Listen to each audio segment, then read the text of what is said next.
Hey, what is up guys? Jay Burton here. In this video, we're going to cover what the best Battle for Azeroth class is, so stay tuned.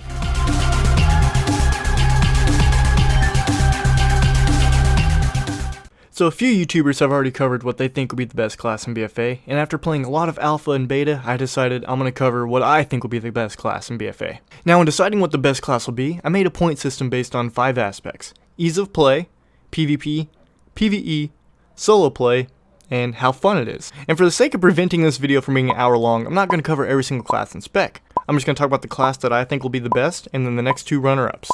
Alright, let's get into it. Now the best class in BFA... Who's that Pokemon? ...is Rogue. Now hear me out first, let me explain why. First, I couldn't just pick a class for the sake of having multiple roles. You know, like Paladin, Druid, or Monk. That's a very silly way of ranking a class as the best or not. There's more to it, and let's cover the 5 subjects for making my decision. Ease of play. For me, rogues have always been a class of high skill cap, more so in PvP, because of all the decisions you can make at any given second, and you're making the right one. However, Outlaw spec has had some great changes, mostly due to their energy regen, ability pruning, in a positive way, and Blade Flurry. So for me, Outlaw is one of the easiest specs I've ever played in alpha and beta.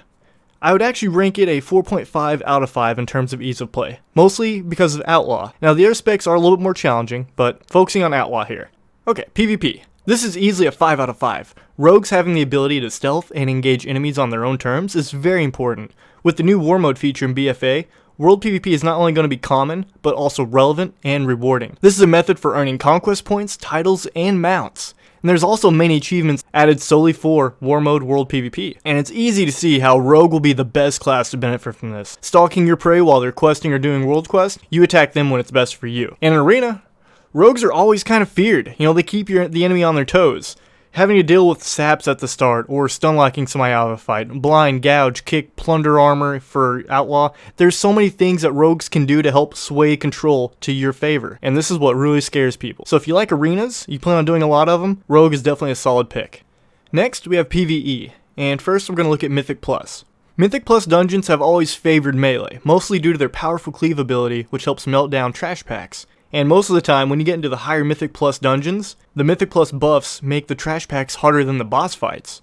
So having the ability to quickly burn them down is very important, which is why melee is favored. Outlaw Rogue has one of the strongest melee cleaves in the game thanks to Blade Flurry remake. I've ran quite a few dungeons now on beta, and most of the time on these trash packs, I top DPS charts. Now in the boss fights, when there's just one boss and there's no ads, yeah, Outlaw's a bit weaker there. However, that's pretty rare. Most of the time bosses do have some sort of ad interaction. Like there's quite a few bosses where you're fighting up to 3 people at once. You're going to have a pretty solid advantage in terms of topping DPS. And not to mention, with the new threat nerf to tanks, where they have a harder time building up threat now, Tricks of the Trade is going to be pretty important, especially Mythic Plus. So I give Rogues 5 out of 5 for Mythic Plus. Okay, next, PvE raiding. Often raids want a great balance between ranged and melee DPS, but sadly, there's usually a lot more melee DPS than there are ranged, so there's a lot of competition for those melee spots. Why would somebody want to bring a rogue over another melee? What do rogues bring that other melee don't? Sadly, the list is pretty short. There is some control if you have to like lock down a mob, AoE stealth for certain skips that are important, and then of course there is the threat generation issue for tanks, as I mentioned earlier, so Tricks of the Trade may become a lot more important, especially like at the start of a fight, where the tank needs threat right off the bat, or an important switch, or burst phases, so rogues may have more importance in raids. It really depends on the threat generation issue. So I give raiding a 4 out of 5. Next, solo play. To me, this is another important aspect to consider. This can be from running old raids to questing or doing world quests. So for example, the ability to stealth is very important because when you're questing, in BFA, mobs give hardly any experience. They're not worth it to kill while you're questing unless they're a part of a quest. So to level as fast as possible, you want to skip all the mobs you can that are not relevant to your quest. Rogues can technically level up faster than others, just based on this fact. The same thing goes for world quests too. If you want to get your world quest done as quickly as possible, you know, don't kill mobs you don't need to kill because you don't have to engage them. Also, you're less likely to get ganked in war mode while you're doing world quests because you're stealth most of the time. And for soloing old content, rogues are pretty decent. They're fast, they can stealth past things. But if you're wanting to do raids from like the previous expansion, it's probably going to be a lot harder since they're not a tank.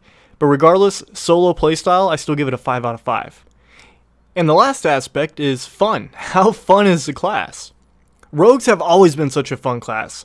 Not to try to just talk about stealth, but having all the tools like stealth, vanish, sprint, evasion, or riposte, however you say that, cloak of shadows, blind, gouge, All this stuff to allow you to control your environment and have a control playstyle just makes it so fun. I've loved this, especially like when you do battlegrounds. Rogues are just a blast. I definitely had some of the most fun playing a rogue compared to other classes. So some of the alternatives, my next runner-up for the best class in BFA was going to be Monk. Due to the changes for Mistweaver and Windwalker, they feel amazing on beta. Very fluid playstyle and enjoyable. And third was going to be Hunter. All three specs are enjoyable in many ways, including the latest changes to survival, which makes it a hybrid melee/range spec. Now BM's kind of boring because it didn't get any changes, but it's still a solid spec. If you like a pet class and summoning lots of pets, it's fun. Hunter, in my opinion, would be a close third. So there you have it, guys. In BFA, I believe Rogue will be the best class to main. If any of you guys have been playing the beta and have a different opinion, please post in the comments section. Let me know. I would love to read them. And if you guys did enjoy the video, please click that like button. If you want to see more content, click that subscribe button. And if you would like to support the channel, we are still running our shirt campaign. You can check that out in the description below. Or you can become a patron for our channel at patreon.com/jburtonsemo. I'll have that in the description as well. Regardless, thank you guys for watching. Take care.